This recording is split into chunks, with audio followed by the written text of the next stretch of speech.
Our next condominium community here in West Lafayette is distinctly closer to campus, but that comes with some pretty big caveats. Camelback is a neighborhood that's really in the core of West Lafayette. It's just a little north of campus. It consists of 34 buildings and is a mix of duplexes and a handful of quads. So there are just under 100 condominiums available in Castle Ridge.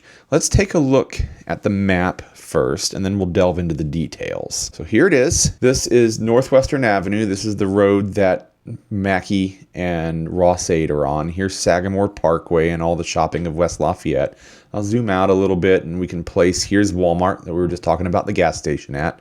Here's Ross-Ade down here next to my pretty face. It is really great and centrally located. Let's look at some directions. So again, I'm gonna use Stewart Center, and if you go by car, it's 9 minutes, 2.6 miles. You could even walk it if you wanted to. 50 minutes, 2.3 miles. That's quite a long walk, but it's possible to do.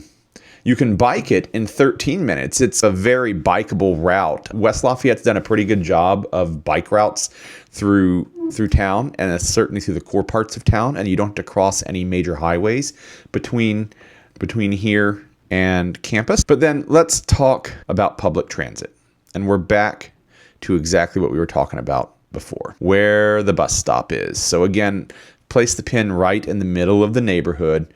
And if we zoom in here, we can see all of the double driveways and the quad driveways here. You can see that there is a clubhouse with the pool, but it starts with a 5-minute, 0.2 of a mile walk to the bus stop, and then a 14-minute ride on the bus down to Stewart Center. However, you can get off anywhere else along campus. I'm using Stewart Center. So as far as public transit is concerned, this is the condo community that's really the most centrally located. You can use city bus, you can bike, you can walk. You can certainly walk to shopping here in West Lafayette. We can see right here, here's Fresh Time Market. This is a Indiana Midwest specialty grocery store. Right up here is Payless. That's definitely a big hike across a busy road, but it is not access controlled, but there are crossing signals here, so you can get across.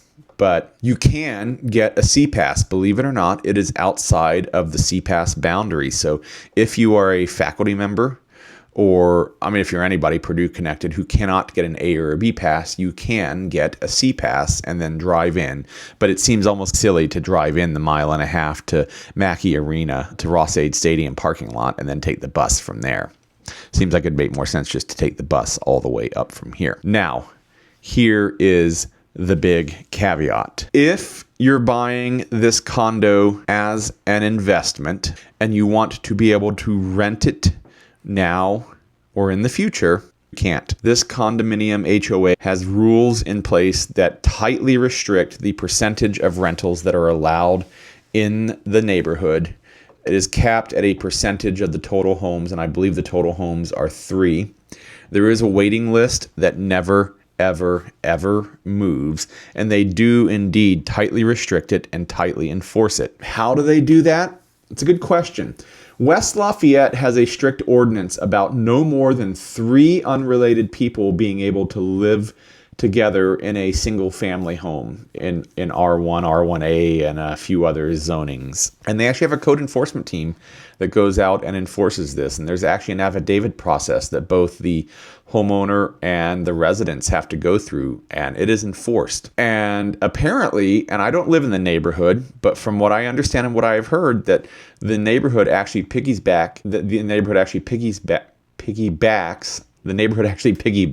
on this enforcement process to keep rentals out of their neighborhood. And in the covenants, they actually use the word blood relative. So for instance, if you're an undergrad and you were a parent of an undergrad and you would like to invest and buy a condo for your Purdue student to live in, that's great.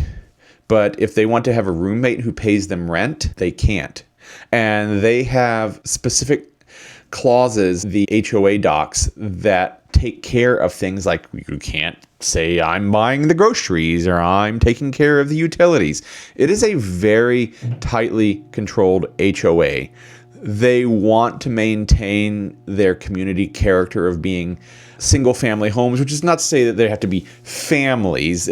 Single-family home is just the name that we use here for a home that is not an apartment, not a condo, that sort of thing. It's a dwelling unit that is designed for a person or a nuclear group of people to live in, and it's something that's actually strongly enforced here in this neighborhood. So I see this all the time with clients where a home pops up here on Camelback, and they're like, "We don't go look at it. It's just not worth our time. You can't rent it."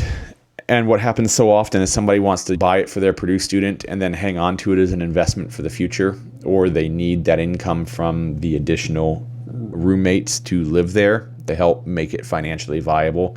So it looks like a great choice from a location standpoint, and it absolutely, absolutely is. But unfortunately, it's just not tenable. There is currently one for sale, but it is pending, so it's not really for sale. Over the last 12 months, 7 have sold for about one every other month. Average sales price of about $247,000. People were getting 101% of their asking price, and they only last on the market for 3 days. These are in the West Lafayette School Corporation. So if you have students, if you have kindergarten through 12th grade students who you want to be in the West Lafayette School Corporation and you're interested in a condo, these can be a great investment for you.